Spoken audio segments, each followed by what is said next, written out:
मैं Amit Yadav rise institute of agriculture के online platform पे आप सभी का हार्दिक स्वागत करता हूं। आज इस वीडियो में हम सेलुलर रेस्पिरेशन के बारे में डिस्कस करेंगे। सेलुलर रेस्पिरेशन यानी कि हिंदी में बोले तो कोशिकीय श्वसन। सेलुलर रेस्पिरेशन, सेलुलर रेस्पिरेशन जिसको हिंदी में कोशिकीय श्वसन कहते हैं, हिंदी में कोशिकीय श्वसन कहते हैं। सेलुलर रेस्पिरेशन होता क्या है? जैसे आपने फोटोसिंथेसिस की एक रिएक्शन पढ़ी होगी। फोटोसिंथेसिस में जैसे कि प्लांट्स सनलाइट की प्रेजेंस में भोजन बनाते हैं, उसी तरीके से रेस्पिरेशन में सेल उस भोजन को तोड़ती है और एनर्जी प्राप्त करती है। यानी कि जब भोजन का ब्रेकडाउन होता है, ग्लूकोज का ब्रेकडाउन होता है, जैसे कि ये ग्लूकोज है C6H12O6, ये क्या है? ग्लूकोज है। इसका ब्रेकडाउन होगा किसकी प्रेजेंस में? ऑक्सीजन की प्रेजेंस में। और यहाँ पे हमें 6CO2 प्लस 6H2O प्राप्त होगा।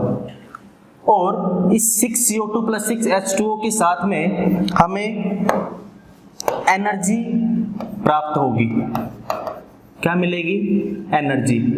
एनर्जी को हम ATP लिख सकते हैं, जिसको एडेनिन ट्राइफॉस्फेट बोलते हैं। ठीक है। फोटोसिंथेसिस जो है उसके अंदर भोजन बनता है, रेस्पिरेशन के अंदर भोजन टूटता है। और जब भोजन टूटता है तो हमें एनर्जी रिलीज होती है। हमें एनर्जी जो मिलती है उस एनर्जी को सेल अपने फंक्शन करने के कार्य में लगा लेती है। तो इस सेलुलर रेस्पिरेशन वाले चैप्टर में हमें ये समझना है कि रेस्पिरेशन ऑक्सीजन की प्रेजेंस में होता है और ऑक्सीजन की एब्सेंस में भी होता है, या फिर मैं कह सकता हूं कि कंप्लीट एब्सेंट नहीं, लेकिन ऑक्सीजन की कमी में भी होता है। यानी कि अगर मैं कहूं कि सेलुलर रेस्पिरेशन अगर ऑक्सीजन की प्रेजेंस में है, सेलुलर रेस्पिरेशन अगर ऑक्सीजन की प्रेजेंस में है, प्रेजेंस ऑक्सीजन और एब्सेंट ऑक्सीजन, या मैं कहूं कि ऑक्सीजन की कमी है। दो प्रकार से रेस्पिरेशन होता है, ऑक्सीजन की प्रेजेंस और ऑक्सीजन की एब्सेंस। अगर ऑक्सीजन की एब्सेंस है तो मैं उसको एनएरोबिक रेस्पिरेशन कहूंगा, तो मैं उसको एनएरोबिक रेस्पिरेशन कहूंगा, एनएरोबिक रेस्पिरेशन कहूंगा, या जिसको हिंदी में बोलते हैं अवायवीय श्वसन। ठीक है। और अगर ऑक्सीजन प्रेजेंट है तो मैं उसको एरोबिक रेस्पिरेशन कहूंगा, और एरोबिक रेस्पिरेशन को बोलते हैं वायवीय श्वसन। क्या बोलते हैं? वायवीय श्वसन। देखना बेटा, वायवीय श्वसन जो है मेनली यही होता है, क्योंकि अभी आपने जो रिएक्शन पढ़ी थी उसमें आपने देखा था कि ग्लूकोज था वो ऑक्सीजन की प्रेजेंस में ब्रेक डाउन हो रहा था CO2 प्लस H2O में और ATP में। तो यानी कि हम कह सकते हैं कि रेस्पिरेशन में ग्लूकोज, यानी कि ग्लूकोज जो है वो एक कॉम्प्लेक्स मॉलिक्यूल है। कॉम्प्लेक्स मॉलिक्यूल मतलब कि एक जटिल पदार्थ है, और उसका जब ब्रेक डाउन होता है, यानी कि उसके कार्बन कार्बन बॉन्ड जब टूटते हैं तो वो कार्बन कार्बन बॉन्ड टूट के हमें एनर्जी देते हैं। ठीक है। और उस एनर्जी को हमारी जो सेल है वो अपने मेटाबॉलिक फंक्शन में यूज में ले लेती है। तो मेनली अगर ऑक्सीजन प्रेजेंट होती है तो एरोबिक रेस्पिरेशन, अगर ऑक्सीजन एब्सेंट है तो एनारोबिक रेस्पिरेशन। अब हमें इस चैप्टर में ये दोनों ही चीजें पढ़नी है, एरोबिक रेस्पिरेशन भी और एनारोबिक रेस्पिरेशन भी। तो अगर ऑक्सीजन की प्रेजेंट है तो हमें किस प्रकार से ATP मिलेगा और कितने ATP मिलेंगे? ATP और कितने ATP मिलेंगे? कितने ATP प्राप्त होंगे? यानी कि आपको ये जानना है एरोबिक रेस्पिरेशन में कितने ATP बनने हैं और अवायवीय श्वसन में,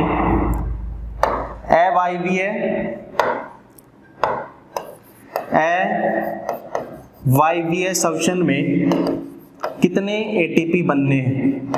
देखना बेटा, ऐसे समझने में आपको लग रहा होगा कि बहुत ज्यादा कॉम्प्लेक्स चीजें हैं, या आपने कभी पहले नहीं भी पढ़ी होंगी ये एरोबिक रेस्पिरेशन, एनारोबिक रेस्पिरेशन, या फिर ये बायोकेमिस्ट्री के चैप्टर्स अगर आपने नहीं पढ़े हो।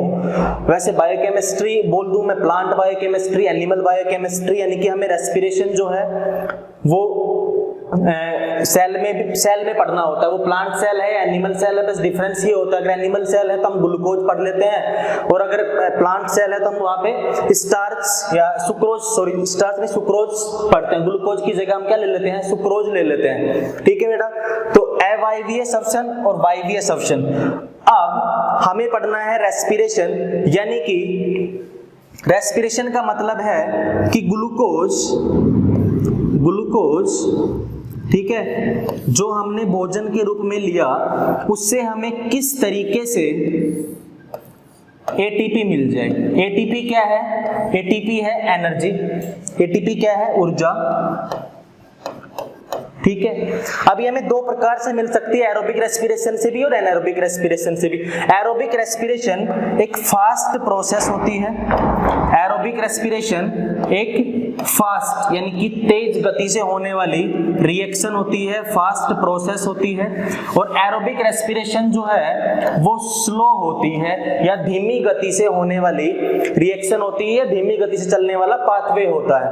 तो बेटा इतना समझ में आ गया, इतना समझ में आ गया, तो आगे हमें चलना है और आगे इस चैप्टर में हमें ये देखना है कि ग्लूकोज का किस तरीके से ब्रेकडाउन होना है। तो देखना, मैं इसको रफ कर रहा हूं यहां से, अगर स्क्रीनशॉट इतना लेना है तो ले सकते हो।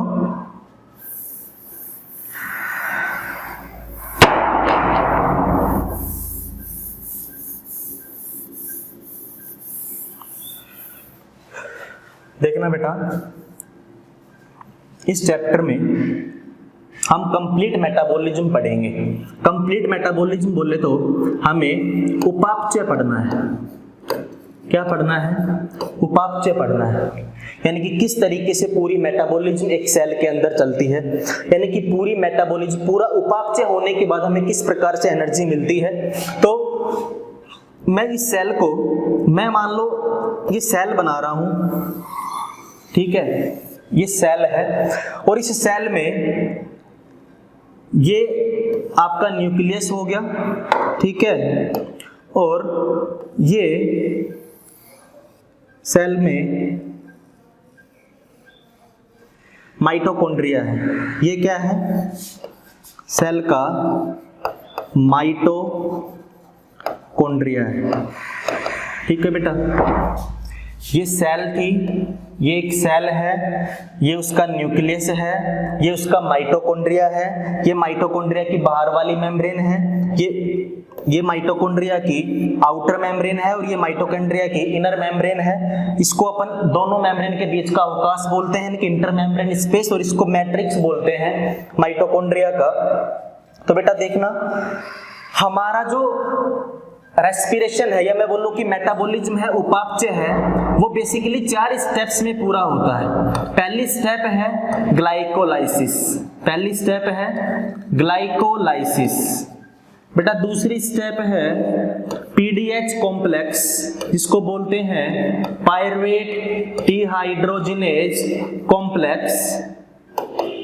और बेटा तीसरी आपकी जो रिएक्शन है वो है क्रैब चक्कर, या तीसरा जो पाथवे है वो है क्रैब साइकिल, जिसको हिंदी में क्रैब चक्र कहते हैं। और चौथा आपका जो पाथवे है वो है इलेक्ट्रॉन ट्रांसपोर्ट सिस्टम। क्या है? Electron transport system. ये चारों स्टेप्स जब कंप्लीट होती हैं तब हमें एटीपी मिलती है। तब हमें क्या मिलता है? एटीपी मिलता है। अब किस तरीके से चलती हैं और कौन सी सेल के अंदर कहाँ चलती है, यानी कि कौन सी साइटोप्लाज्म में चलती है, कौन सी माइटोकॉन्ड्रिया में चलती है, इतना हमें पढ़ना है। तो देखना बेटा, ध्यान रखना कि ग्लाइकोलाइसिस इकलौती ऐसी रिएक्शन है या ऐसा साइकिल है जो सिर्फ और सिर्फ कहां चलता है, जो सिर्फ और सिर्फ साइटोप्लाज्म में चलती है। ग्लाइकोलाइसिस एक ऐसी रिएक्शन है जो किस में चलती है? साइटोप्लाज्म में चलती है। साइटोप्लाज्म में चलती, तो सेल में अपना साइटोप्लाज्म कहाँ है ये, ठीक है। तो यानी कि मैं यहाँ पे कौन सी रिएक्शन लिख रहा हूं, यहाँ पे अपनी चलनी है ग्लाइकोलाइसिस, ठीक है बेटा। यहाँ कौन सी रिएक्शन चलनी है, ग्लाइकोलाइसिस। अब ग्लाइकोलाइसिस क्या होता है, देखना, ग्लाइकोलाइसिस का मतलब होता है ग्लूकोज के मॉलिक्यूल का पायरुवेट में बदल जाना, या मैं कहूं कि ग्लूकोज के मॉलिक्यूल का पायरुवेट में टूट जाना। ग्लूकोज के मॉलिक्यूल का किस में टूट जाना, पायरुवेट में टूट जाना, क्या कहलाता है, ग्लाइकोलाइसिस कहलाता है। तो ग्लाइकोलाइसिस के अलावा बाकी ये जो तीनों स्टेप्स हैं, ये कहां चलती हैं, माइटोकॉन्ड्रिया में चलती हैं। ये तीनों कहां चलती हैं, माइटोकॉन्ड्रिया में चलती हैं। ध्यान रखना बेटा, ग्लाइकोलाइसिस चलती है आपकी साइटोप्लाज्म में, बाकी ग्लाइकोलाइसिस के बाद सब कुछ चलता है माइटोकॉन्ड्रिया में। तो देखना, इस वीडियो में हमें इतना जानना है, स्टेप्स आपको नहीं रट्टा मारनी है कि ग्लाइकोलाइसिस में कौन कौन से बीच में स्टेप्स, इंटरमीडिएट स्टेप्स आती हैं, क्रेब्स साइकिल में कौन सी इंटरमीडिएट, आपको सिर्फ ये पता होना चाहिए कि कौन सी प्रोसेस में क्या होता है और कितने एटीपी मॉलिक्यूल कहां से, एनएडीएच मॉलिक्यूल कहां से, किस तरीके से कौन सा पंप काम करता है और कहां से कितनी एनर्जी हमें मिलती है, ठीक है। तो देखना, ग्लाइकोलाइसिस आपकी यहाँ, उसके बाद जो पायरुवेट है, ये पायरुवेट जो है अगर ऑक्सीजन की प्रेजेंस है, यानी कि रेस्पिरेशन अगर एरोबिक चलेगा, एरोबिक मतलब कि मैं कहूं कि प्रेजेंस ऑफ ऑक्सीजन है, तो पायरुवेट जो है वो आपका माइटोकॉन्ड्रिया में एंटर करेगा। माइटोकॉन्ड्रिया मतलब कि पीडीएच कॉम्प्लेक्स में आएगा। अगर आपके पास ऑक्सीजन एब्सेंट है, ऑक्सीजन क्या है, ऑक्सीजन अगर आपके पास एब्सेंट है क्या, ऑक्सीजन, तो आपका होना है फर्मेंटेशन। तो आपका क्या होना है, फर्मेंटेशन, या मैं कहूं इस न्यूक्लियस को एक बार मैं यहां से हटा रहा हूं, तो क्या होना है आपका फर्मेंटेशन। फर्मेंटेशन को हिंदी में आप किण्वन बोलते हैं, क्या बोलते हो, किण्वन, यानी कि फर्मेंटेशन होना है, ठीक है बेटा। अब अगर ऑक्सीजन प्रेजेंट है तो उसको एरोबिक रेस्पिरेशन कहा था, ऑक्सीजन एब्सेंट है तो उसको एनारोबिक रेस्पिरेशन कहा था। अगर ऑक्सीजन प्रेजेंट है तो आप माइटोकॉन्ड्रिया में एंटर कर जाओगे, अगर ऑक्सीजन एब्सेंट है तो आप साइटोप्लाज्म में ही रह जाओगे और आपका क्या हो जाएगा, फर्मेंटेशन हो जाएगा। अब फर्मेंटेशन में भी दो तरीके से हमें दो प्रोडक्ट मिलते हैं, या तो हमें लैक्टिक एसिड मिल जाएगा, या फिर हमें इथेनॉल मिल जाएगा, या मैं कहूं कि अल्कोहल मिल जाएगा, इथेनॉल मिल जाएगा या अल्कोहल मिल जाएगा। इतना समझ में आ गया? अगर इतना समझ में आ गया तो मैं इस डायग्राम को मिटा के और इसके आगे की स्टेप्स जो कि अपनी है पीडीएच कॉम्प्लेक्स वो समझाऊं, ठीक है। देख लेना, स्क्रीनशॉट लेना चाहो तो स्क्रीनशॉट ले सकते हो, ठीक है बेटा। इतना समझ में आ गया तो हम देखते हैं कि अभी तक हमने पढ़ा कि ये साइटोप्लाज्म है, ठीक है। इस बोर्ड को आप मानना कि एक सेल है, ठीक है, और ये सेल का साइटोप्लाज्म है, ठीक है बच्चों। ये क्या है, साइटोप्लाज्म है, और ये क्या है, माइटोकॉन्ड्रिया है। ये क्या है, माइटोकॉन्ड्रिया है, ठीक है। अब साइटोप्लाज्म में कौन सी रिएक्शन चल रही थी, साइटोप्लाज्म में कौन सी रिएक्शन चल रही थी, ग्लाइकोलाइसिस। और ग्लाइकोलाइसिस में हो क्या रहा था, ग्लूकोज का पायरुवेट में बदल जाना, वही तो ग्लाइकोलाइसिस कहला रहा था। ग्लूकोज का किस में बदल जाना, ग्लूकोज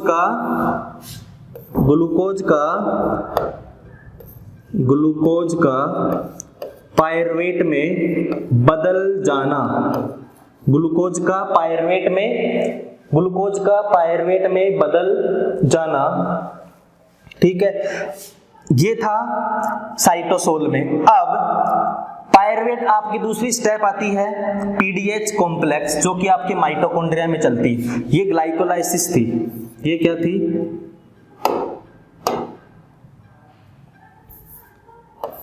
इसको क्या बोला था, ग्लाइकोलाइसिस। ठीक है बच्चों, इसको हमने बोला था ग्लाइकोलाइसिस। अब पायरुवेट जो है वो बेचारा इकलौता ऐसा मॉलिक्यूल है, या मैं कहूं कि पायरुवेट एक ऐसा सब्सटेंस, ऐसा पदार्थ है जो एनारोबिक रेस्पिरेशन में भी बनता है और एरोबिक रेस्पिरेशन में भी बनता है। लेकिन अभी तक हमने पढ़ा कि एरोबिक रेस्पिरेशन ऑक्सीजन की प्रेजेंस में होता है और एनारोबिक रेस्पिरेशन ऑक्सीजन की एब्सेंट में होता है। इतना समझ में आ गया। और आपने ये भी पढ़ा कि दोनों ही केस में, एरोबिक रेस्पिरेशन हो या एनारोबिक रेस्पिरेशन हो, दोनों में ही ग्लाइकोलाइसिस तो कॉमन स्टेप है, ग्लाइकोलाइसिस तो चलनी है। ठीक है, तो यहाँ पे ग्लाइकोलाइसिस चली। अब मैं एक बार एरोबिक रेस्पिरेशन की तरफ लेके जा रहा हूँ, क्योंकि एरोबिक रेस्पिरेशन में अपन माइटोकॉन्ड्रिया में पहुंचते हैं। तो ये हमारे पास आ गया कि हम अब पढ़ रहे हैं एरोबिक रेस्पिरेशन। एरोबिक रेस्पिरेशन यानी कि ऑक्सीजन जो है वो प्रेजेंट है। ऑक्सीजन क्या है, एरोबिक रेस्पिरेशन। ठीक है, एरोबिक रेस्पिरेशन यानी कि ऑक्सीजन जो है वो प्रेजेंट है। और अगर ऑक्सीजन प्रेजेंट है तो आपका पायरुवेट, ठीक है, पायरुवेट डिहाइड्रोजिनेज एंजाइम की उपस्थिति में किसमें बदल जाएगा, एसिटाइल कोएंजाइम ए में। किसमें बदल जाएगा, एसिटाइल कोएंजाइम ए में। देखना बेटा, ग्लूकोज 6 कार्बन का मॉलिक्यूल था, पायरुवेट आपका 3 कार्बन का मॉलिक्यूल है। तो जब ग्लूकोज पायरुवेट में बदला होगा तब हमें कितने मॉलिक्यूल पायरुवेट देके गया होगा, 2 मॉलिक्यूल पायरुवेट देके गया होगा। तो जब पायरुवेट डिहाइड्रोजिनेज एंजाइम की प्रेजेंस में जब ये एसिटाइल कोएंजाइम में बदला था, एसिटाइल कोएंजाइम में कितने कार्बन का मॉलिक्यूल था, 2 कार्बन का मॉलिक्यूल था। तो यहां से भी अपने को एक CO2 बाहर मिली होगी। ठीक है, अब बेटा अपने पास 2 ही पायरुवेट थे तो अपने पास 2 ही क्या बनेंगे, एसिटाइल कोएंजाइम ए बनेंगे। समझ में आ गया। तो हमारे पास पायरुवेट 2 थे तो हमारे पास एसिटाइल कोएंजाइम में भी 2 आएंगे और CO2 भी हमारे पास 2 आएगा। ठीक है, अब अगली स्टेप हम पढ़ेंगे क्रेब्स साइकिल। अगला स्टेप जो होगा वो होगा क्रेब्स साइकिल। यानी कि मैं कहूं कि इतनी स्टेप यहां पे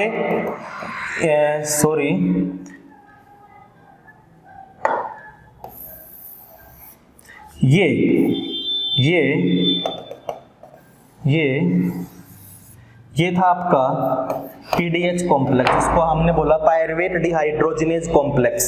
ठीक है, अब हमें हमारा ये एसिटाइल कोएंजाइम है, ये एंटर करेगा किसमें, हमारी 3rd स्टेप में। और हमारी 3rd स्टेप थी क्या, क्रेब साइकिल। तो क्रेब साइकिल में सबसे पहला जो इसको एक्सेप्ट करने वाला मॉलिक्यूल होगा वो होगा ऑक्जेलो एसिटिक एसिड। और ऑक्जेलो एसिटिक एसिड जो कि 4 कार्बन का मॉलिक्यूल होता है, वो इस 2 कार्बन के मॉलिक्यूल को एक्सेप्ट करेगा। तो ये हमें देगा एक 6 कार्बन का मॉलिक्यूल जिसे हम बोलते हैं सिट्रिक एसिड। क्या देता है, सिट्रिक एसिड, जो कि कितने का, 6 कार्बन का। 4 कार्बन का तो इसको ग्रहण करने वाला मॉलिक्यूल था। क्रेब साइकिल में ग्रहण करने वाला फर्स्ट, ध्यान रखना, सबसे पहले क्रेब साइकिल में सबसे पहले इस एसिटाइल कोएंजाइम ए को एक्सेप्ट करने वाला मॉलिक्यूल ऑक्जेलो एसिटिक एसिड, ये चीज ध्यान रखना। तो ये 2 कार्बन का एसिटाइल कोएंजाइम ए और ये 4 कार्बन का ऑक्जेलो एसिटिक एसिड मिलके क्या बना रहा है, 6 कार्बन का सिट्रिक एसिड। और बेटा सिट्रिक एसिड से फिर आइसोसिट्रेट, ये आपको इंटरमीडिएट स्टेप्स याद नहीं रखने की कोई जरूरत नहीं है इनको याद करने की। फिर उसके बाद अल्फा कीटोग्लिटरेट, और अल्फा कीटोग्लिटरेट के बाद सक्सिनाइल कोएंजाइम ए, और उसके बाद में सक्सिनाइल कोएंजाइम ए से सक्सिनेट, और सक्सिनेट से बेटा फ्यूमरेट, और फ्यूमरेट से बेटा मैलेट, और मैलेट से बेटा ऑक्जेलो एसिटेट। तो आपको इसकी इंटरमीडिएट स्टेप जो है वो याद नहीं रखनी है, आपको सिर्फ और सिर्फ याद रखना है। तो वो जितना मैं बता रहा हूं कि ऑक्जेलो एसिटिक एसिड आपको याद रखना है, ये फर्स्ट सबसे पहला एक्सेप्टर है, ग्राही है एसिटाइल कोएंजाइम ए का। ठीक है, तो ये कौन सा चक्र था, ये था क्रेब साइकिल। और इस क्रैब साइकिल में जो आपको याद रखना है वो ये है कि इस क्रैब साइकिल में हमें, जैसे कि मैं कहूँ सिट्रिक एसिड से आइसोसिट्रेट से अल्फा कीटोग्लूट्रेट, तो अल्फा कीटोग्लूट्रेट से हमें एक NADH का मॉलिक्यूल मिला था, एक NADH का मॉलिक्यूल मुझे alpha ketoglutarate succinyl coenzyme A बनाने में मुझे एक NADH यहाँ मिला था, उसके बाद सक्सिनाइल कोएंजाइम A से यहाँ पे मेरे को एक GTP मिला था, उसके बाद मेरे को सक्सिनाइल कोएंजाइम A से फ्यूमरेट बनाने के लिए मुझे फिर एक FADH मिला था और फिर मुझे एक NADH मिला था। तो बेटा इतना ज्यादा कॉम्प्लेक्स आपको याद नहीं करना है, ये सिर्फ मैं समझाने के तरीके से बता रहा हूं, आपको रट्टा नहीं मारना है। आपको क्या करना है देखना, एक NADH, दो NADH और तीन NADH, तो आपको यहाँ क्रैब साइकिल में कितने NADH मिले?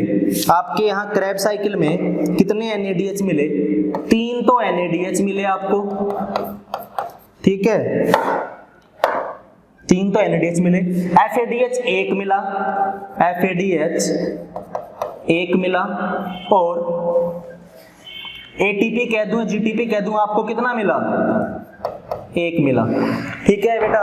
तो आपको या GTP बोल दूं या मैं इसको ATP बोल दूं, यानी कि एनर्जी, डायरेक्ट एनर्जी मिली है, तो 3 NADH, एक FADH और एक GTP हमें एक चक्कर में मिल जाती है। तो देखना बेटा हमारे पास 2 एसिटाइल कोएंजाइम थे ना, तो हमारे यहाँ पे साइकिल भी 2 बार दौड़ेगी, साइकिल भी 2 बार चलेगी, तो हमारे जो 3 थे हम इसको 2 से मल्टीप्लाई कर देंगे, इसको हम 2 से मल्टीप्लाई कर देंगे। 2 से मल्टीप्लाई क्यों करा है? 2 से मल्टीप्लाई करने का हमारा ये था कि अभी हमने एक चक्र पढ़ा, जब एक एसिटाइल कोएंजाइम में जैसे ही क्रैब चक्कर में एंटर करता है तो हमने पढ़ा कि 3 NADH मिले थे, 3 मॉलिक्यूल NADH के मिले थे, एक मॉलिक्यूल FADH का मिला था और एक मॉलिक्यूल आपको ATP मिला था। डायरेक्ट ATP कह दूं या GTP कह दूं। तो जब एसिटाइल कोएंजाइम में 2 है तो बेटा साफ सी बात है कि आपका क्रैब साइकिल भी 2 बार चलेगा, आपका क्रैब साइकिल भी 2 बार चलेगा, ठीक है। तो मैं कहूं कि आपको ये ध्यान रखना है कि ग्लाइकोलाइसिस में ग्लूकोज से पायरुवेट बनने में हमारे को 2 NADH मिलते हैं और हमें 2 ATP मिलते हैं, ठीक है बेटा, इतना ध्यान रखना।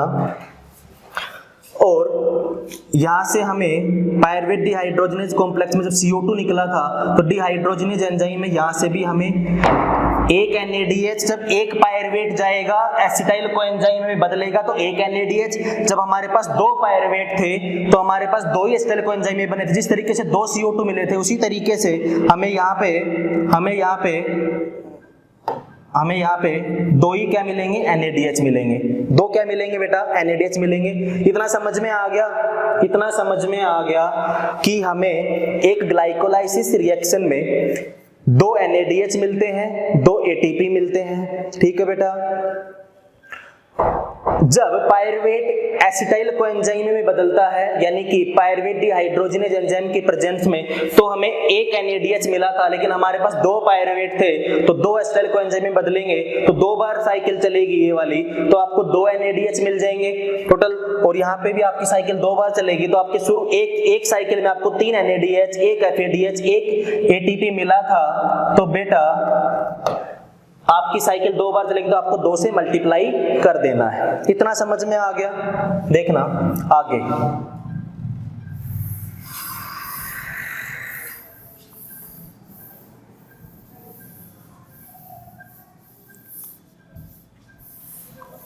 अगर आपको थोड़ी दिक्कत हो हिंदी की, कि हिंदी में पढ़ना चाहते हैं, इंग्लिश लिख रहे हैं, तो बेटा ऐसी कोई चीज होती है ना जो मतलब जो बहुत ज्यादा कॉम्प्लेक्स होती है, जिसको बहुत ज्यादा बताना आप समझ नहीं पाते, वो चीज मैं बताने की कोशिश करूंगा। लेकिन जैसे ग्लाइकोलाइसिस है, उसको क्या हिंदी में पढ़ोगे, उसकी हिंदी भी वही है और उसकी इंग्लिश भी वही है। तो जैसे मान लो मैंने कि सेलर को आपको बताया कि हिंदी में कोशिकीय होता है, उसी तरीके से आप ग्लाइकोलाइसिस को हिंदी में ग्लाइकोलाइसिस ही कहते हैं, पायरुवेट को भी हिंदी में पायरुवेट ही कहते हैं और इंग्लिश में भी पायरुवेट ही कहते हैं। तो इन चीजों को मैं क्या हिंदी लिखूं और क्या इंग्लिश लिखूं, तो आपको सिर्फ कॉन्सेप्ट पे ध्यान देना है, लैंग्वेज पे ध्यान नहीं देना है। नोट्स जो है वो आपको मिल जाते हैं, या नोट्स नहीं भी मिलते हैं तो नोट्स मैं जितना यहाँ पे लिखवाऊंगा उसको आप स्क्रीनशॉट लेके सेव कर सकते हैं, ठीक है बेटा। तो देखना हमने 3 चीजें पढ़ी हैं अभी तक, ग्लाइकोलाइसिस पढ़ा, पीडीएच कॉम्प्लेक्स पढ़ा और हमने क्रेब्स साइकिल पढ़ा। मैं उन तीनों को एक बार लिख रहा हूं, एक बार लास्ट आपको समझाने की कोशिश कर रहा हूं कि ग्लाइकोलाइसिस पढ़ा बेटा आपने, ठीक है। ग्लाइकोलाइसिस में आपने बेटा क्या पढ़ा था, ग्लाइकोलाइसिस में आपने पढ़ा था कि ये ग्लूकोज से पायरवेट बनाती है, ये ग्लूकोज से पायरवेट बनाती है और हमें 2 NADH देके जाती है और बेटा 2 ही क्या देके जाती है, ATP देके जाती है, ठीक है।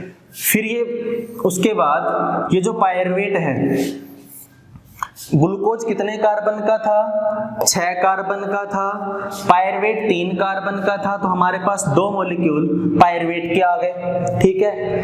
अब ये पायरवेट जो है वो माइटोकॉन्ड्रिया में एंटर कर गया, ठीक है। इसको मैं ब्लू पेन से लिख रहा हूं, ये माइटोकॉन्ड्रिया है, ये साइटोप्लाज्म है, ठीक है। उसके बाद पायरवेट जो है आपका एसिटाइल को एंजाइम A में बदल गया, एसिटाइल को एंजाइम A में बदल गया और यहाँ पे आपको एक NADH देके गया। जब एक पायरवेट एक एसिटाइल को एंजाइम मतलब तो आपको एक NADH देके गया, तो 2 पायरवेट थे तो आपको ये 2 NADH देके जाएंगे और आपके एसिटाइल को एंजाइम में भी 2 ही बनाएंगे, ठीक है। अब बेटा ये 2 कार्बन का है, ये 3 कार्बन का था, जाहिर सी बात है यहाँ से CO2 भी निकला होगा, तो यहाँ से 2 ही मॉलिक्यूल CO2 के भी निकल गए, ठीक है, ठीक है ना। उसके बाद एसिटाइल कोएंजाइम ए जो है वो क्रेब साइकिल में एंटर करता है। कहाँ एंटर करता है? क्रेब साइकिल में। और क्रेब साइकिल में सबसे पहले इसको एक्सेप्ट करने वाला मॉलिक्यूल, सबसे इंपॉर्टेंट ध्यान रखना, ऑक्जेलो एसिटिक एसिड जो कि 4 कार्बन का होता है, ये इस 2 कार्बन के मॉलिक्यूल को ग्रहण करके सिट्रिक एसिड बनाता है। और उसके बाद आपने ये पूरी साइकिल पढ़ी थी, अभी मैंने लास्ट में पढ़ाया था कि इस तरीके से इंटरमीडिएट स्टेप्स की बीच वाली वो आपको याद नहीं करनी, आपको ये याद रखना है कि यहाँ पे हमें 3 NADH मिले थे, एक FADH मिला था और हमें एक ATP मिला था, ठीक है बेटा। तो एक साइकिल में हमें इतने मिले थे, तो जब एक एसिटाइल कोएंजाइम ए जब क्रेब चक्कर में एंटर करा तो ये मिले थे, तो 2 एसिटाइल कोएंजाइम ए है तो दो साइकिल चलेंगी, तो हम इन प्रोडक्ट को 2 से मल्टीप्लाई कर देंगे, ठीक है, इसको हम 2 से मल्टीप्लाई कर देंगे। इतना समझ में आ गया। 2 NADH 2 ATP हमें ग्लाइकोलाइसिस से मिले, 2 NADH हमें PDH कॉम्प्लेक्स से मिले और क्रेब साइकिल से हमें 3 NADH और एक FADH और एक ATP मिला। इस चीज को ध्यान रखना, स्क्रीनशॉट लेके रख लेना, ठीक है। चलो अब आ जाओ माइटोकॉन्ड्रिया में, तो आप पहुंच ही गए हो क्योंकि आपके 3rd स्टेप तक आप चले गए हो, क्रेब साइकिल तक। तो माइटोकॉन्ड्रिया का मैं एक बार आपको बता रहा हूं स्ट्रक्चर, कि जैसे मैं कहूं कि ये माइटोकॉन्ड्रिया की आउटर मेम्ब्रेन है, माइटोकॉन्ड्रिया की ये बाहरी परत है, बाहरी लेयर है, आउटर मेम्ब्रेन है। और बेटा ये माइटोकॉन्ड्रिया का 2 मेम्ब्रेन के बीच का अवकाश है जिसको इंटर मेम्ब्रेन स्पेस बोलते हैं। और बेटा ये आपकी अंदर वाली मेम्ब्रेन है, ये आपकी अंदर वाली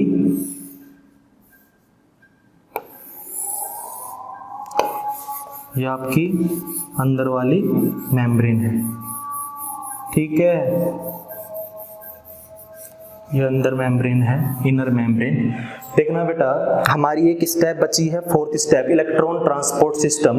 इलेक्ट्रॉन ट्रांसपोर्ट सिस्टम में बेटा क्या होता है कि हमें ये जानने हैं कि इलेक्ट्रॉन ट्रांसपोर्ट सिस्टम में किस प्रकार से प्रोटॉन पंप होते हैं और किस प्रकार से हमें ATP मिल जाती है, ठीक है। बहुत ही सिंपल तरीके से समझाऊंगा, ध्यान देना। अगर आपने ये दिमाग में सोच लिया कि मेरे को तो ये समझ में नहीं आता, पता नहीं क्या होता है इलेक्ट्रॉन ट्रांसपोर्ट सिस्टम, पता नहीं क्या होता है ये ग्लाइकोलाइसिस, क्रेब साइकिल, आज तक समझ में नहीं आया, क्या समझ में आएगा? तो भाई नहीं आएगा समझ में।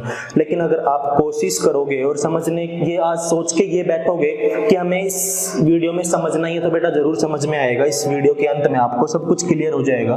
देखना ये आपकी थी अंदर वाली मेम्ब्रेन, जिसको मैं इनर मेम्ब्रेन लिख रहा हूं, IM से लिख रहा हूं, इनर मेम्ब्रेन। ये अंदर वाली मेम्ब्रेन, ये बाहर वाली मेम्ब्रेन। और बेटा ये जो है वो मैट्रिक्स है, सबसे नीचे जो बच गया माइटोकॉन्ड्रिया का वो मैट्रिक्स है। तो देखना एक पंप ये होता है जिसको हम कॉम्प्लेक्स 1 बोलते हैं, ठीक है। एक कॉम्प्लेक्स ये होता है जो मेम्ब्रेन में धंसा हुआ होता है। एक कॉम्प्लेक्स ये होता है जो कॉम्प्लेक्स हम जिसको कॉम्प्लेक्स 3 बोलते हैं, और एक कॉम्प्लेक्स ये होता है जो कॉम्प्लेक्स 4 होता है, और एक कॉम्प्लेक्स ये होता है जो कुछ इस तरीके का बना होता है F0। हमने यहाँ F0 F1 सभी यूनिट तक 5 कॉम्प्लेक्स देखे थे। जो लास्ट कॉम्प्लेक्स था वो हमारा था एटीपी सिंथेज कॉम्प्लेक्स। इस एटीपी सिंथेज कॉम्प्लेक्स को 2 सब यूनिट में विभाजित किया गया है, 2 उप-इकाई में विभाजित किया गया है। पहली है F0 सब यूनिट, दूसरी है F1। देखना बेटा ये 5 कॉम्प्लेक्स हैं, ये कहाँ उपस्थित होते हैं ये जानना जरूरी है। ये माइटोकॉन्ड्रिया की अंदर वाली झिल्ली जिसको अपन इनर मेम्ब्रेन बोलते हैं उस पे उपस्थित होते हैं, ठीक है। आउटर मेम्ब्रेन, इनर मेम्ब्रेन और दोनों मेम्ब्रेन के बीच का अवकाश। अब देखना अभी तक आपने जो पढ़ा वो था glycolysis PDH complex, glycolysis PDH complex,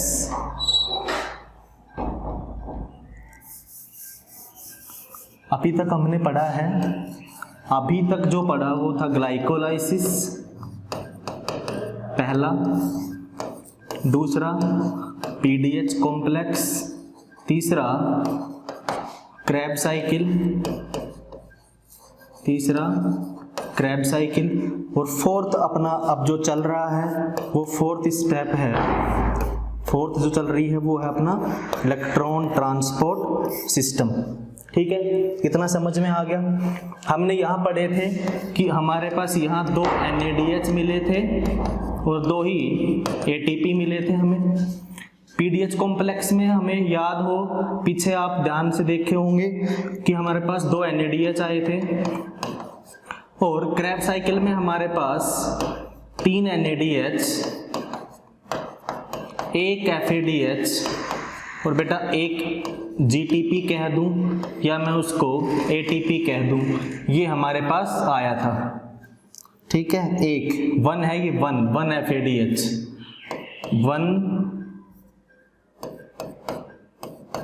1 FADH और 1 ATP कह दूं या GTP कह दूं, ठीक है। अब कि जितने भी NADH है और जितने भी FADH है वो क्या है, डायरेक्ट एनर्जी नहीं है हमारे पास। डायरेक्ट एनर्जी जो है वो हमारे पास ATP है या मैं कहूँ कि GTP है, ठीक है। तो हमें डायरेक्ट जो ATP है उसको तो कहीं ले जाने की जरूरत ही नहीं है, वो तो डायरेक्ट हमारे पास बनी बनाई ATP है, ठीक है। लेकिन जो NADH है और FADH इनसे हम किस तरीके से ATP बना सकते हैं वो बहुत इंपॉर्टेंट चीज है और वही आज हमें जानना है। तो देखना बेटा, फर्स्ट जो कॉम्प्लेक्स था, पहला जो कॉम्प्लेक्स था उसका नाम था NADH डिहाइड्रोजिनेज। आपको सिर्फ इतना ही ध्यान देना, आपको नाम ध्यान नहीं रखने हैं, आपको ये ध्यान रखना है कि पहले वाला जो है वो कुछ NADH करके है और दूसरा वाला जो है वो FADH डिहाइड्रोजिनेज है, मतलब वो FADH करके कुछ है।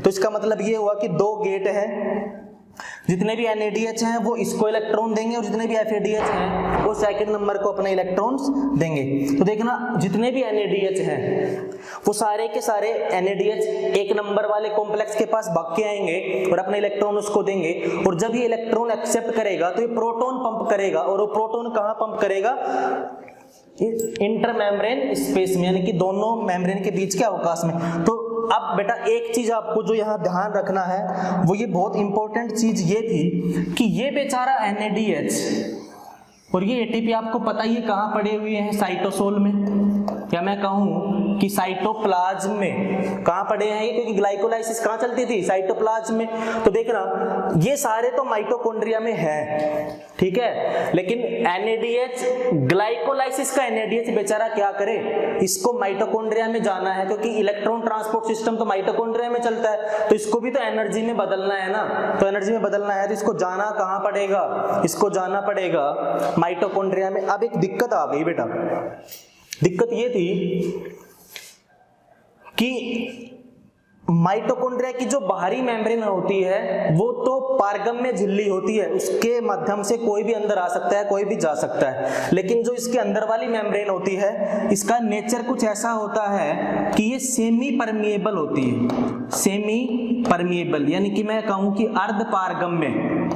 ये कैसी होती है? अर्ध पारगम्य झिल्ली होती है। तो बेटा इस मेम्ब्रेन पे दो कॉम्प्लेक्स लगे होते हैं, मैं कहूं कि दो गेट या दो दरवाजे लगे होते हैं जिसको मैं शटल सिस्टम बोलता हूं। एक का नाम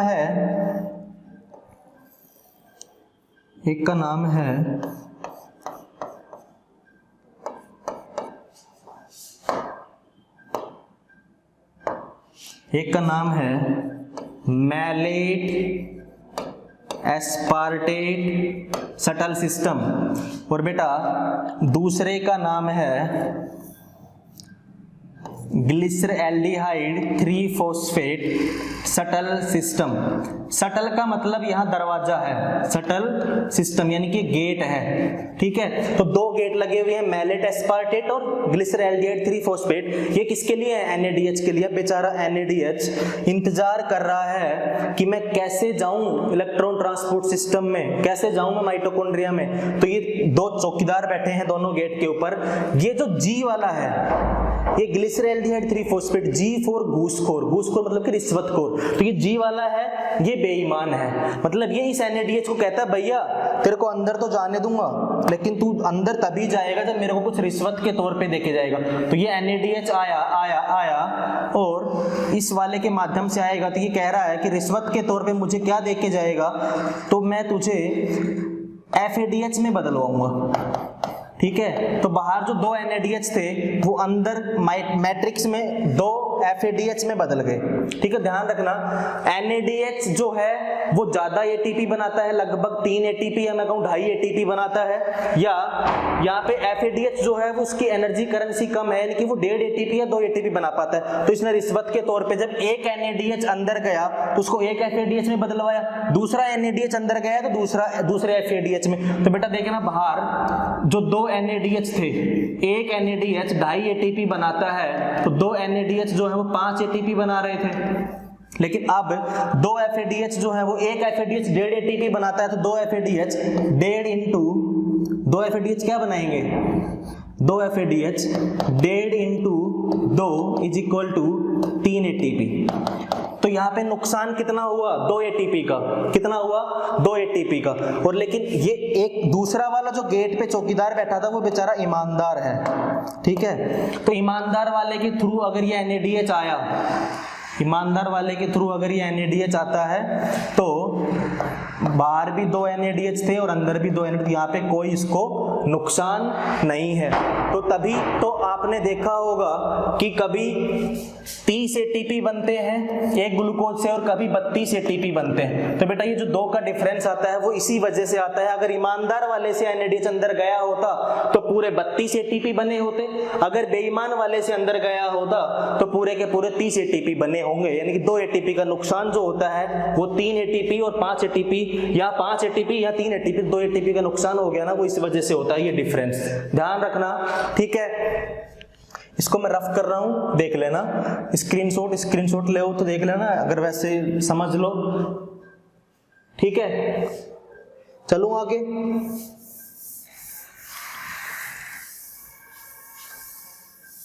अब बेटा आपने ग्लाइकोलाइसिस भी पढ़ लिया, आपने इलेक्ट्रॉन ट्रांसपोर्ट सिस्टम देखा, आपने glycolysis, Krebs cycle, electron transport system देखा। अब हमारे पास जो एक चीज आती है वो ये है कि हमें याद क्या करना है। देखना बेटा, हमें टोटल कितने ATP मिलते हैं एक ग्लूकोज से? एक ग्लूकोज से हमें टोटल या तो 30 ATP मिलते हैं या तो 32 ATP मिलते हैं, ठीक। ये 30 और 32 में जो डिफरेंस आता है वो आपके उस गेट की वजह से था जो आपने इनर मेम्ब्रेन पे माइटोकॉन्ड्रिया की पे लगे हुए थे। समझ में आ गया? अब आपको वहां पे इलेक्ट्रॉन ट्रांसपोर्ट सिस्टम में एक चीज ध्यान रखने की थी, वो था 5th कॉम्प्लेक्स। वो क्या था, 5th कॉम्प्लेक्स, जिसका नाम था एटीपी सिंथेज कॉम्प्लेक्स। बेटा उसमें जो 2 सब यूनिट थी F0 और F1, उनमें से F0 जो थी वो मेम्ब्रेन में धसी हुई थी और F1 थी वो नीचे मैट्रिक्स में लटकी हुई थी। ये चीज ध्यान रखना है, ठीक है। इसकी लोकेशन यानी कि एटीपी सिंथेज कॉम्प्लेक्स की लोकेशन ध्यान रखनी है, ठीक है। उसके बाद में आपका ये इलेक्ट्रॉन ट्रांसपोर्ट सिस्टम था, ठीक है। ये आपके कॉम्प्लेक्स लगे हुए हैं, ये आपके कॉम्प्लेक्स लगे हुए थे 3rd, ये 4th और ये आपका 5th कॉम्प्लेक्स लगा हुआ है, ठीक है बेटा। जब NADH जितने भी थे जो माइटोकॉन्ड्रिया में आएंगे, क्योंकि इलेक्ट्रॉन ट्रांसपोर्ट सिस्टम कहाँ चल रहा है, माइटोकॉन्ड्रिया में, तो NADH सारे के सारे इसको इलेक्ट्रॉन देंगे और FADH जो है वो सारे के सारे इलेक्ट्रॉन किसको देंगे, इसको देंगे। NADH इसको देंगे इलेक्ट्रॉन। तो यहाँ से 4 प्रोटॉन पंप होते हैं, जब FADH से कोई प्रोटॉन पंप नहीं होता। ये बहुत इंपॉर्टेंट कॉन्सेप्ट है, ध्यान रखना। सेकंड कॉम्प्लेक्स से कभी भी प्रोटॉन पंप नहीं होते और प्रोटॉन जाते कहाँ हैं, मैट्रिक्स से इंटरमेम्ब्रेन स्पेस में जाते हैं। कहाँ जाते हैं, इंटरमेम्ब्रेन स्पेस में जाते हैं। तो यहाँ से 4 प्रोटॉन पंप होते हैं। फिर कॉम्प्लेक्स 3rd से 2 प्रोटॉन और फिर कॉम्प्लेक्स 4 से 4 प्रोटॉन। तो टोटल कितने प्रोटॉन, 4 2 6 और 4 10, टोटल यहाँ 10 प्रोटॉन हो गए। कब होते हैं 10 प्रोटॉन, ध्यान रखना। ये बहुत इंपॉर्टेंट कॉन्सेप्ट चल रहा है कि NADH अगर इलेक्ट्रॉन डोनर है, इलेक्ट्रॉन का दाता अगर NADH है, तो 10 इलेक्ट्रॉन आ गए हमारे पास, क्योंकि ये इलेक्ट्रॉन इसको देगा, फिर यहाँ से सेकंड के पास जाएगा, सेकंड के से 3rd पे जाएगा और 3rd पे 4th और 4th से यहाँ पे ऑक्सीजन, और ऑक्सीजन जो है वो H2O में कन्वर्ट हो जाएगा, ठीक है। लेकिन जब ये इलेक्ट्रॉन इधर क्या ट्रांसफर हो रहे हैं, इलेक्ट्रॉन, लेकिन यहाँ से प्रोटॉन पंप होते हैं। जब ये इलेक्ट्रॉन एक्सेप्ट करता है तो प्रोटॉन पंप करता है मैट्रिक्स से इंटरमेम्ब्रेन स्पेस में। तो ये इंटरमेम्ब्रेन स्पेस में आने के बाद ये सारे के सारे प्रोटॉन एक इलेक्ट्रोकेमिकल ग्रेडियंट जनरेट करते हैं, जिसकी वजह से सारे यानी कि एक धक्का सा लगता है, ठीक है, जो आपने पढ़ा होगा डिफ्यूजन में, कि हाई कंसंट्रेशन की उच्च सांद्रता से निम्न सांद्रता की ओर गमन करना। तो यहाँ पे हाई कंसंट्रेशन से लो कंसंट्रेशन में आपके मूव करेंगे। F0 सब यूनिट, मैं एंटर किस में करवा रहा हूँ, सिर्फ F0 सब यूनिट में। कहाँ से होते हुए आए हैं, F0 से। बहुत ध्यान रखने वाली बात है, F1 को टच भी नहीं करा। तो यानी कि आपकी जो F0 है, F0 का काम क्या है, F0 का काम है सिर्फ और सिर्फ एक चैनल की तरह काम करता है, कि गेट की तरह काम करता है। लेकिन F1 जो है वो एक कैटालिटिक सब यूनिट है, यानी कि जो मोटर घूमती है ना, उसी तरीके से F1 जो है वो घूमता है और हमें क्या देता है, ATP देता है, ठीक है बेटा। हमें बनाना क्या था, ATP बनाना था। ATP हमारे पास बन गया है।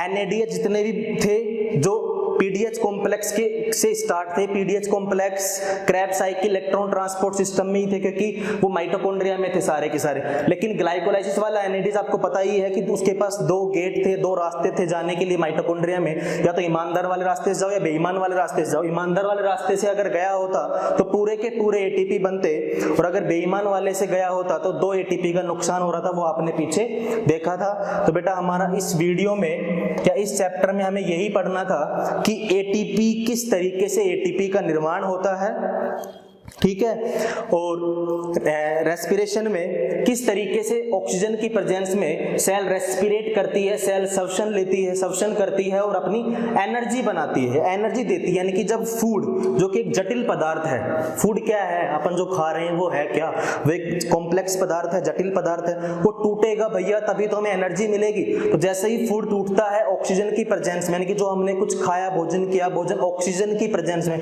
ऑक्सीजन की उपस्थिति में वो कार्बन कार्बन बॉन्ड को तोड़ के हमें क्या देता है, एनर्जी देता है। और वो एनर्जी किस फॉर्म में होती है, ATP की फॉर्म में होती है। तो बेटा इस चैप्टर में आपको ध्यान रखने वाली बातें यही हैं कि कितने ATP, कब कितने ATP बनते हैं, कब कितने NADH बनते हैं और कौन से केस में कितने बनते हैं, इलेक्ट्रॉन ट्रांसपोर्ट सिस्टम क्या होता है, क्रैब चक्कर की इंटरमीडिएट स्टेप, ग्लाइकोलाइसिस के बीच की जो चक्र की जो बीच की स्टेप्स हैं वो आप ध्यान रख लेना, उसको जरूरी भी नहीं है वैसे याद करो, रट्टा मारना कोई जरूरी नहीं है, कॉन्सेप्ट पे ध्यान देना बस, ठीक है। तो इसमें हमने एरोबिक रेस्पिरेशन पढ़ा। एरोबिक रेस्पिरेशन जब ऑक्सीजन की उपस्थिति थी तो हमारे पास इतने एटीपी बने, 30 या 32 एटीपी बने। लेकिन बेटा जब बात आती है एनारोबिक रेस्पिरेशन की तो हमारा ना तो पीडीएच कॉम्प्लेक्स चलता है, ना हमारा क्रैब साइकिल चलता है और ना ही हमारा इलेक्ट्रॉन ट्रांसपोर्ट सिस्टम चलता है। उस टाइम जो चलता है वो सिर्फ और सिर्फ एनारोबिक रेस्पिरेशन में क्या चलता है बेटा, एनारोबिक रेस्पिरेशन में सिर्फ और सिर्फ ग्लाइकोलाइसिस चलता है। एनारोबिक रेस्पिरेशन में कौन चलता है, ग्लाइकोलाइसिस चलता है। और ग्लाइकोलाइसिस के बाद जो पायरवेट बनता है, ग्लाइकोलाइसिस में बनता है ना पायरवेट, वो पायरवेट बेटा 2 स्टेप्स में यानी कि उसके 2 मंजिल होती हैं। या तो वो लैक्टिक एसिड बना लेता है या तो वो इथेनॉल बना लेता है। इस केस में बेटा लैक्टिक एसिड डायरेक्ट प्रोसेस यानी कि पायरवेट से डायरेक्ट लैक्टिक एसिड बनता है, लेकिन इथेनॉल बनाने के लिए इसके बीच में एक स्टेप यानी कि एक चीज और बनती है जिसको हम बोलते हैं एसिड एल्डिहाइड। क्या बनता है, एसिड एल्डिहाइड, यानी कि ये 2 स्टेप है, पहले एसिड एल्डिहाइड बनेगा बाद में इथेनॉल बनेगा। तो बेटा यहाँ पे जब एसिड एल्डिहाइड बनता है तो जो 2 NADH ग्लाइकोलाइसिस में जो 2 NADH बने थे अपने पास, जो 2 NADH मिले थे वो 2 NADH ही यूज कर लेता है। 2 NADH यूज करके और क्या बनाता है, NAD+, यानी कि यहाँ से 2 NADH बेचारे को मिले थे और यहाँ पे इसने वापस छीन लिए। तो इथेनॉल में जब इथेनॉल बनता है तो सिर्फ और सिर्फ हमारे पास यहाँ पे 2 ATP भी बने थे ग्लाइकोलाइसिस में, तो हमारे पास सिर्फ और सिर्फ वो 2 ATP बच जाते हैं। सिर्फ और सिर्फ क्या बच जाते हैं, 2 ATP। तो बेटा ध्यान रखना एनारोबिक रेस्पिरेशन में हमारे पास सिर्फ और सिर्फ 2 ATP बचते हैं, जबकि एरोबिक रेस्पिरेशन में हमने पूरी प्रोसेस जो पढ़ी थी कि 30 ATP और 32 ATP कैसे बनते हैं। तो आज का चैप्टर यहीं पे, बाकी नेक्स्ट अगला चैप्टर हम कल आगे इससे स्टार्ट करेंगे। धन्यवाद।